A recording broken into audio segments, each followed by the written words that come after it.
Galera, seja membro do Hub e ajude esse canal e esse projeto a chegar mais longe ainda. Quando começou a prática em conjunto, como é que foi esse menino dos 13 anos fabricando o próprio pedal, o próprio ampli, até o nascimento do G3? Aí, qual foi o caminho? Tá, aí eu comecei a brincar com alguns amigos na escola. Tinha um cara que morava perto da escola e tinha tipo sabe aquele quartinho da bagunça? Aí a gente ia lá. Eu não tinha guitarra nessa época, né? Nessa época eu não tinha guitarra, então eu tocava com a guitarra do pai dele. Cara, eu não sabia tocar nada, mas os caras falavam, vamos tocar não sei o quê? Aí eu ficava ouvindo, tentando tirar de ouvido. Beleza. Nessa época o violão clássico começou a andar em paralelo, ou seja, eu já comecei a ter a parte, vamos dizer assim, acadêmica, estudo, postura, mão, as coisas que foram começando a andar. Mas a minha vida mesmo, porque isso era uma brincadeira, acontecia às vezes uma vez por semana, 2 vezes por mês, sei lá. Mas a minha vida começou a acontecer mesmo no dia que minha irmã me botou na roubada no tio Cássio. A culpa foi da minha irmã, entendeu? Kátia, a culpa, cadê onde é que eu tô olhando? Kátia, a culpa foi sua. Mas, cara, é muito louco porque você vê os caminhos de Deus, né? O que a minha irmã fez? Minha irmã chegou uma vez pro Manga e eu já ia no tio Cássio, eu adorava a igreja, porque era uma... Fala um pouquinho do tio Cássio. O que era? O tio Cássio era uma igreja, cara, que assim... tinha uma visão totalmente diferente na época, porque ela ia atrás daquela escória, cara, daquela escória da sociedade. Aquela galera que ninguém queria, que todo mundo chamava de escória, o tio Cássio falava assim, eles são filhos e filhas de Deus. É atrás deles que a gente vai. Entendeu? Uma igreja underground, tipo total, assim. Total. Então, para vocês terem... 1900 e...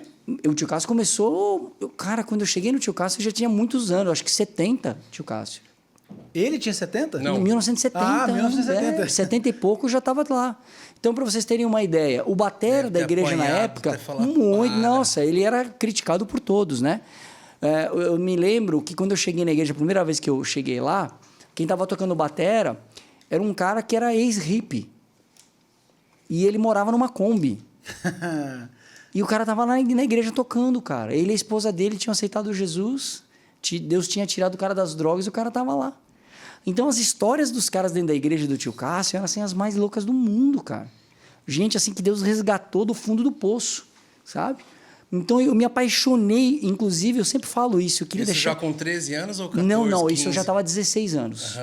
16 anos, que foi um pouquinho antes... desculpa, foi... quando minha mãe tinha falecido, porque Deus levou minha mãe nesse meio do caminho aí. Você era novo ainda. Novo, 16 anos. Ia fazer 17. E aí o que aconteceu? Nesse momento, a igreja do tio Cássio foi fundamental para mim, porque quando eu perdi minha mãe, que é até uma experiência muito louca, que só um dia a gente conta com mais requintes de detalhes, mas eu sempre vivi com Deus, sempre. Eu sempre entendi aquilo, o que era viver com Deus, sim, mas ao mesmo tempo o meu lastro, a minha coluna principal era a minha mãe. Quando eu perdi minha mãe, caiu tudo, né, cara? Até um dia eu entrei em depressão e um dia eu cheguei da escola mal, cara, eu não tinha vontade de viver. Foi o dia que eu... Sabe quando você dobra o teu joelho e fala assim, Deus, eu acho que até hoje eu conheci o Deus da minha mãe, mas eu queria que o Senhor fosse o meu Deus. Cara, nunca mais vou esquecer disso. Sabe quando você dorme com o pé para fora, assim, que você adormece mesmo? Cara, quando eu levantei, aquela tristeza, aquela deprê, velho, de maneira sobrenatural, ela sumiu, velho. Que animal. Sumiu. E o que aconteceu? Cara, eu fiquei tão bem que eu cheguei ao ponto de duvidar. Cara, será que eu amava a minha mãe mesmo? Nossa. Muito fora do louco. comum. Né? Fora. E aí o que aconteceu? A igreja do tio Cássio foi um divisor de águas para mim, por quê? O tio Cássio tinha uma visão de jovens, cara, muito legal. E ali eu me encontrei, velho.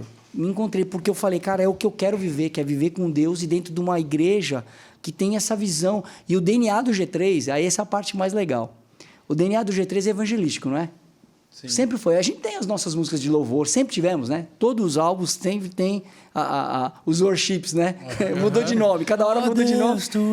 Mas E aí o que aconteceu? O DNA do G3 de evangelismo, cara, é tio Cássio, velho.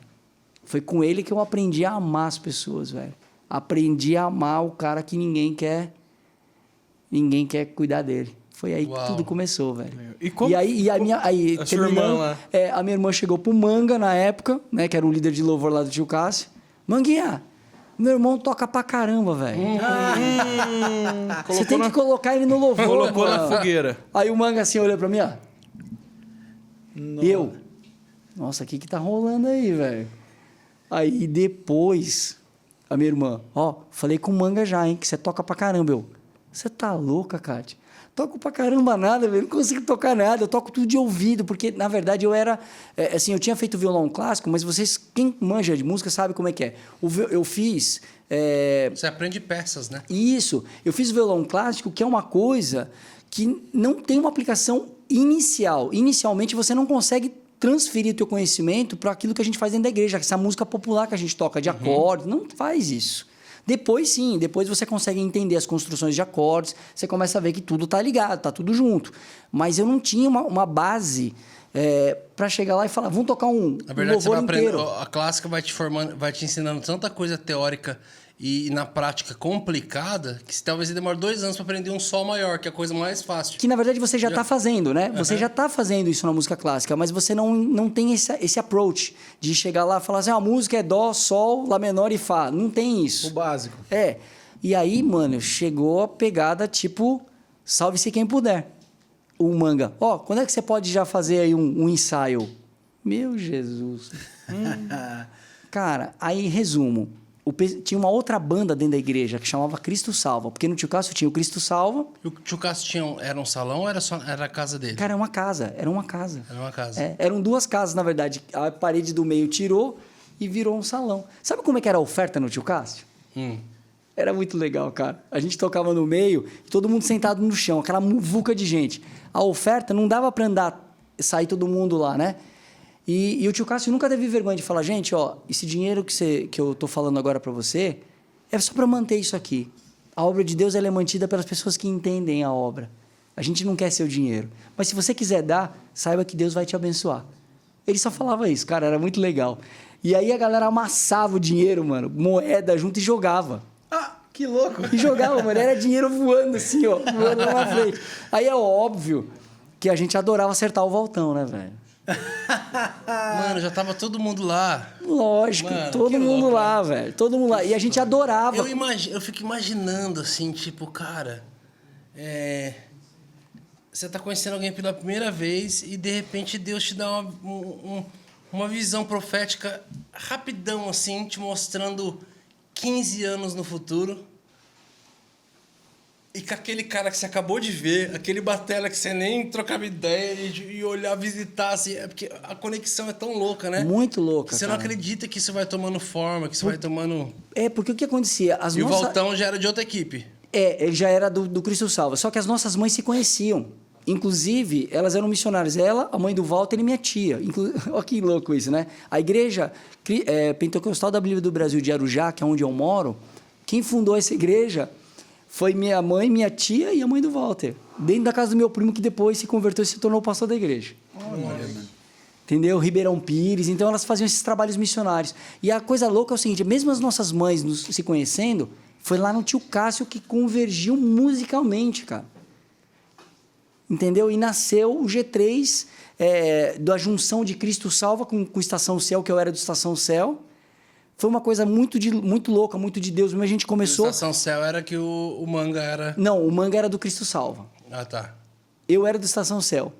E aí, a parte louca dessa história é que essa junção, né, de trabalhos foi feita com uma finalidade.